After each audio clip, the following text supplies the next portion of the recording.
bem, entendeu? Bom, bem é uma seleção natural, né, cara? Quem quer vai ser o patrão e quem não quer vai ser o empregado. Infelizmente é isso. Eu acho que, tipo assim, porque geralmente, né, como é que tá sendo feito? Tipo, você grava a sua aula, né? Aí a sua aula fica gravada lá. Aí o aluno vai lá, vê depois, tira dúvida com o professor. O aluno que quer mesmo, ele tem lá o Google na ponta dos dedos, sabe? Ele vai lá e consegue desenvolver, consegue desenrolar. Teve alguns alunos meus que, tipo, que não eram tão bons na sala, nas aulas ao vivo, aí foram para o particular e estão se desenvolvendo mais. Mas tem alguns outros também que, tipo, não tem mais aquela cobrança de ir para a escola, até aquela mensagem que eu te mostrei hoje, um aluno nosso. É complicado. Mas, cara, esse modelo... Acaba se desincentivando, né, e tal, né? Há uns 3 anos atrás eu propus, né, aos colegas lá um modelo chamado sala de aula invertida. Esse modelo de ensino ele já tem há bastante tempo nos Estados Unidos. No que ele consiste, né, cara? A sala de aula invertida ela faz justamente o que o professor, vamos dizer assim, não estou sabendo me explicar muito bem assim. A sala de aula invertida ela é um mecanismo para que o aluno ele tenha fisicamente aquela aula em casa. Por exemplo, as escolas do Rio elas trabalham da seguinte forma: ela grava a aula, um conteúdo, por exemplo, eu vou gravar um conteúdo transitividade verbal. Em sala de aula eu levo 40 minutos para ensinar isso. Quais são os problemas da sala de aula? Chamar a atenção de aluno para ele ficar quieto, fazer com que o aluno preste atenção. Todo mundo chegar e pede para ir no banheiro. Exatamente. Uma aula de 45 minutos, você aproveita 15. E aí você tem que se virar nos outros 45 que vão vir para você ensinar. Na sala de aula invertida, o professor grava a sua aula, um conteúdo que levaria 45 minutos, você grava em 8 minutos. Exato. É muito fácil. E outra, o aluno tem esse material em casa para ele revisar a hora que ele quiser. Exato. Ele vê aquela aula toda hora. Exato. A sala de aula, o que ela vira depois disso? Ela vira um cenário de discussões. Resoluções de problema, resoluções de exercício, interação com a matéria que foi dada. Então ele já chega na sala com aquele conteúdo sabendo. Ele não vai lá para aprender uma coisa nova. Se aquilo é disponibilizado antes, a sala de aula ela avança. Ela não regride. Ou seja, eu vou ensinar hoje. Ele só vai me responder isso na próxima aula. Se eu disponibilizo para ele antes, ele já chega com uma outra proposta. Que é o que acaba acontecendo na faculdade, né? Não sei como é que foi a sua faculdade, mas tipo, os meus professores, na época que eu fiz várias tentativas e erros de faculdade, né? Mas tipo, a faculdade, um que eu lembro que eu fazia, aí o professor passava os textos, tipo assim, ó, a gente vai discutir esses textos. Dava do semestre todo. Tipo assim, ó, esses textos que a gente vai discutir. Lê aí, tá ligado? Você vai lendo, vai desenvolvendo, aí chegava na aula, era mais um debate, um embate de você conversar e tal, entendeu? É verdade.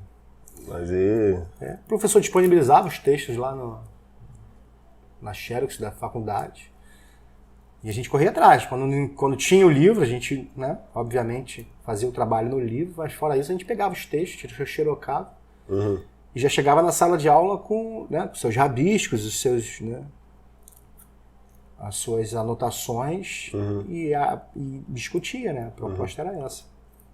A universidade é um ambiente mais dinâmico, tem que ser dinâmico, diferente da sala de aula na escola.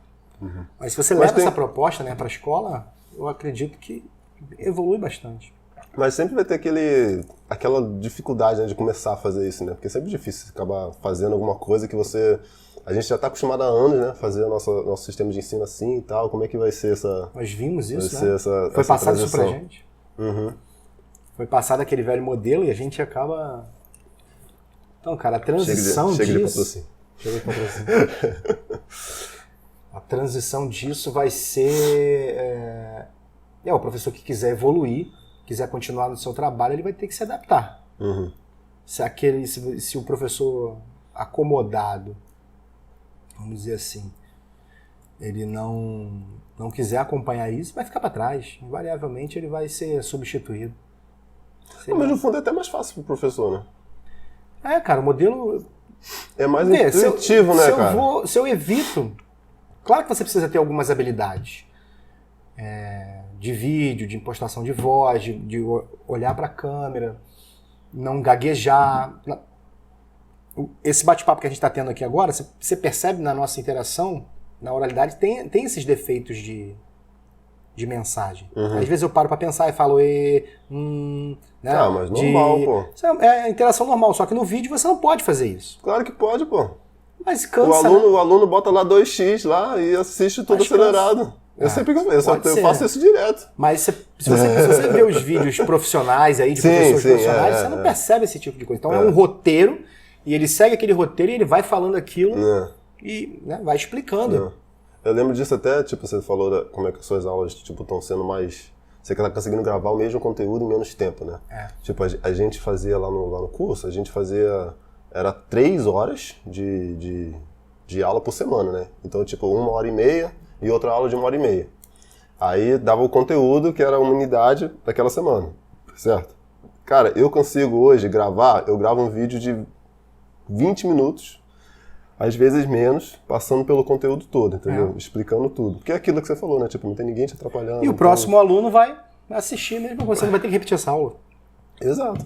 Aí às vezes tem alguma dúvida, eu falo assim, expliquei isso no vídeo. Assiste lá de novo. Mas não é? Entendeu? Tipo assim, se você assistir bem, entendeu, e tal, você vai... O aluno vai ter que aprender a ficar na frente da TV ou do computador, prestar atenção e anotar. Né? Isso foi até uma das coisas que teve crítica, né, na época, né, que o Bolsonaro estava concorrendo, que ele estava falando de ter a escola... Como é que é o nome? O homeschooling? O homeschooling e tal. Sim. Foi criticado pra caramba e tal. Foi. Eu acho até bacana, né? Uma proposta, mas assim... Hoje em dia todo mundo a gente acaba tendo que fazer, né? Homeschooling, eu acredito que ainda tenha nascido nos Estados Unidos, acho que nos anos 60. Não, eu lembro por conta de alguns religiosos que não deixavam as crianças ir pra escola. Eu lembro que quando eu morava lá, eu tinha muita gente que fazia homeschooling. Só que aquilo, né, cara? Tipo, pô, você tá fazendo homeschooling. Aí, por exemplo, você tem 3 filhos. Você vai saber disso bem melhor do que eu. Porra, é só o aprendizado, tipo, de texto, de matemática e português que seus filhos aprendem na escola? Sabe? Não. Eles aprendem a conviver com amigos, aprendem a falar a brincar e tal, né? Eu lembro até do Jordan Peterson, né? A gente tava conversando sobre ele. Aí é uma coisa que ele sempre fala, que tipo assim, pô, você tem que meio que... Não que você tem que criar, mas tipo assim, é bom você criar os seus filhos, né? Ficar ligado nos seus filhos, ligado com a criança, que ele consiga brincar com os outros. Sabe? Que ele saiba conseguir brincar com os outros. Que se ele ficar sozinho, ele, tipo assim, ele acaba não desenvolvendo socialmente as ferramentas dele e tal.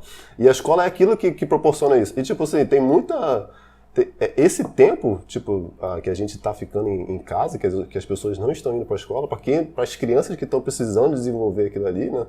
Eu digo isso não só no Brasil, né? Que no Brasil eu acho que a gente acaba desenvolvendo o nosso social de outras maneiras, não só na escola, né? Aqui a gente tem uma escola que é só meio período, então geralmente o aluno ele acaba tendo outros contatos. Mas no mundo todo, como está esse esquema tipo de pandemia e tal, todo mundo, a maioria, né, tá fazendo essas aulas online e tal, nesse esquema, os alunos perdem muito também, né? Perdem muito. Da interação importante, né? Mas você tem que prestar atenção também na objetividade do ensino. Por exemplo, no ensino de gramática, vou ensinar transitividade verbal gramática. De que vale a interação dele com os outros alunos? Só na hora de falar. E isso não é ensinado no Brasil. Você aprende a teoria, a prática no caderno. Então, o que a maioria dos alunos não entendem, assim, muitas pessoas não entendem, não só, até professores, tá? Professor, por que eu preciso gravar? Por que eu preciso saber preposição? Por que eu preciso saber pronome? Porque essas ferramentas, claro que você não vai precisar gravar e na hora que você for falar você não vai lembrar, eu preciso usar uma preposição, eu preciso usar um pronome. Isso fica no subconsciente. Quando você pratica, você lê e escreve, isso fica no subconsciente e invariavelmente você vai usar isso. Vou te contar uma história. Você é professor de português, né? Sou professor de inglês.